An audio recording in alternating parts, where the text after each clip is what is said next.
Assalamualaikum warahmatullahi wabarakatuh. Perkenalkan, nama saya Nora Erliani Mariono dengan NIM 224-2005. Saya dari kelas Perbankan Syariah AA. Di sini, saya akan menjelaskan tentang masalah penelitian. Baiklah, langsung saja kita ke pembahasannya. Pertama, apa sih itu penelitian? Penelitian pada hakikatnya merupakan suatu kegiatan ilmiah untuk memperoleh pengetahuan yang benar tentang suatu masalah, di mana pengetahuan yang diperoleh dari penelitian ini dapat berupa fakta, konsep, generalisasi, serta teori yang memungkinkan manusia dapat memahami fenomena dan memecahkan masalah yang dihadapinya. Penelitian ini muncul karena adanya kesulitan yang dihadapi oleh manusia maupun karena naluri yang mereka ingin tahu, yang memerlukan jawaban yang dapat diandalkan, di mana suatu jawaban yang dapat diandalkan ini apabila didasarkan pada pengetahuan yang benar. Dengan begitu juga, tugas dari penelitian adalah memperoleh pengetahuan yang benar. Masalah penelitian adalah adanya kesenjangan antara harapan dengan kenyataan, teori dengan praktek, dan yang seharusnya dengan yang terjadi, di mana menentukan masalah penelitian bukan hal yang mudah. Oleh karena itu, untuk menentukan masalah penelitian, perlu mengetahui dulu apa masalahnya. Sebagian besar pemecahan masalah tergantung pada pengetahuan peneliti tentang masalah tersebut. Sebagian lain ditentukan oleh pengetahuan peneliti tentang sifat dan hakikat masalah tersebut.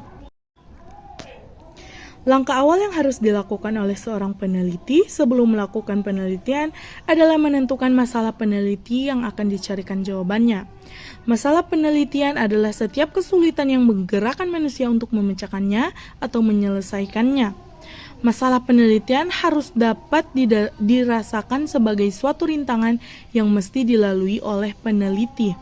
Bila kita akan mencari penyelesaiannya atau jawabannya serta dapat mengatasinya. Masalah peneliti menampakkan diri sebagai suatu tantangan.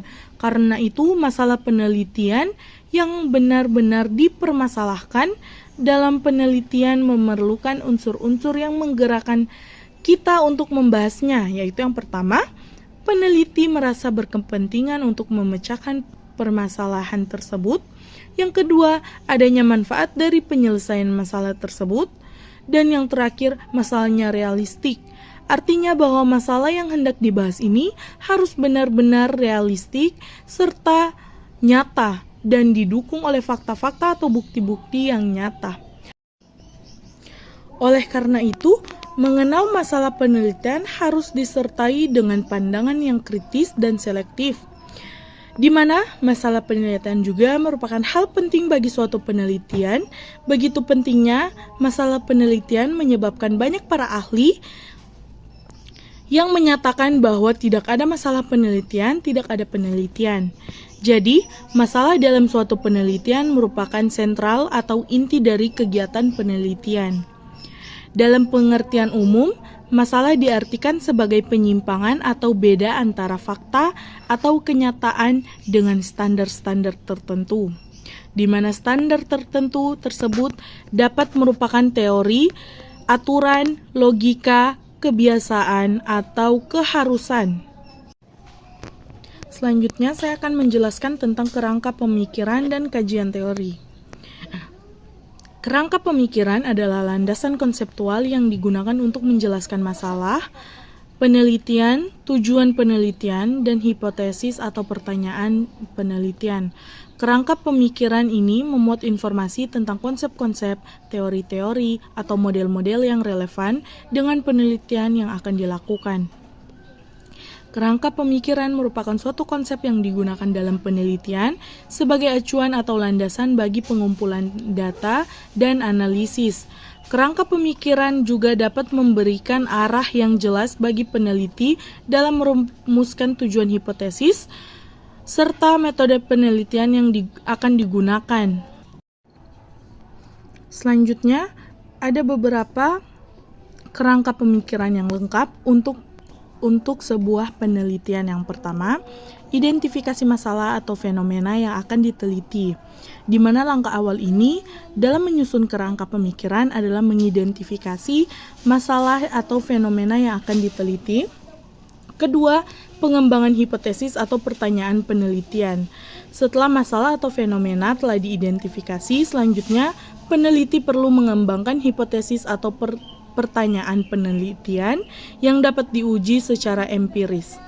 Yang ketiga, penentuan variabel independen dan variabel dependen, di mana variabel independen adalah faktor-faktor yang dianggap mempengaruhi variabel dependen, sedangkan variabel dependen adalah fenomena yang akan diteliti dan dipengaruhi oleh variabel independen. Yang keempat, identifikasi variabel moderator dan mediator variabel. Variabel moderator adalah faktor yang mempengaruhi hubungan antara variabel independen dan variabel dependen. Sedangkan variabel mediator adalah faktor yang memediasi hubungan antara variabel independen dan variabel dependen. Selanjutnya, penentuan kerangka konseptual. Kerangka konseptual adalah suatu diagram atau model yang menggambarkan hubungan antara variabel independen, variabel moderator, variabel mediator, dan variabel dependen. Dan yang terakhir, pengumpulan data dan analisis setelah kerangka pemikiran telah disusun. Selanjutnya, peneliti wajib mengumpulkan data dan melakukan analisis untuk menguji hipotesis atau menjawab pertanyaan penelitian. Ada beberapa hal yang harus dipertimbangkan dalam membuat kerangka pemikiran untuk sebuah penelitian.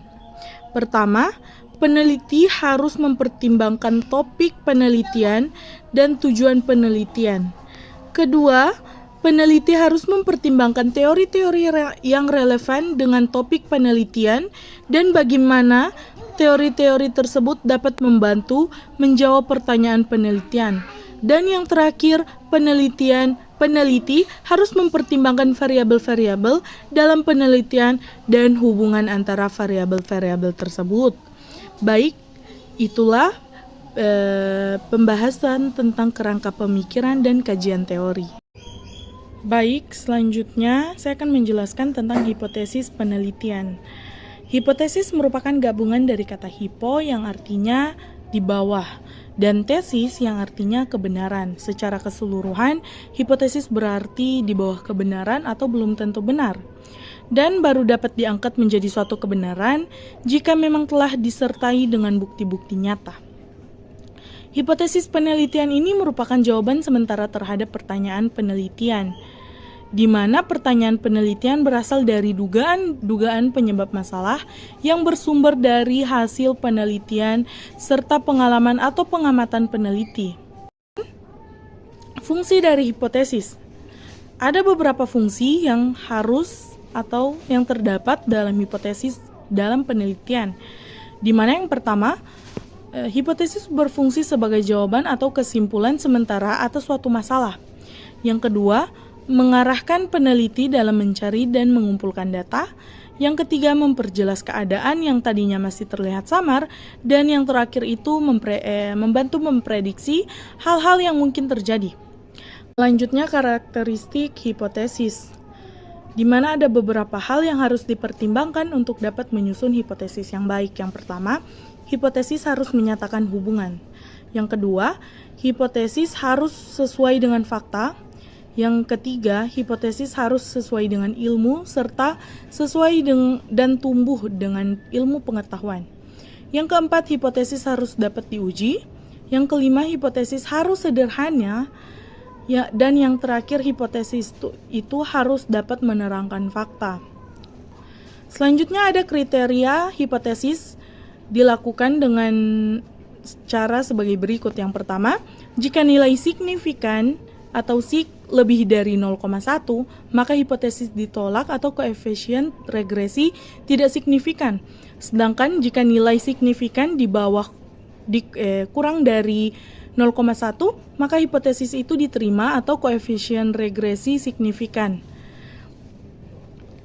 Bentuk hipotesis ada 3. Yang pertama itu hipotesis deskriptif, yang kedua hipotesis komparatif, yang ketiga hipotesis asosiatif. Baik, itulah penjelasan dari ketiga materi. Lebih dan kurangnya saya mohon maaf. Wabillahi taufiq wal hidayah. Wassalamualaikum warahmatullahi wabarakatuh.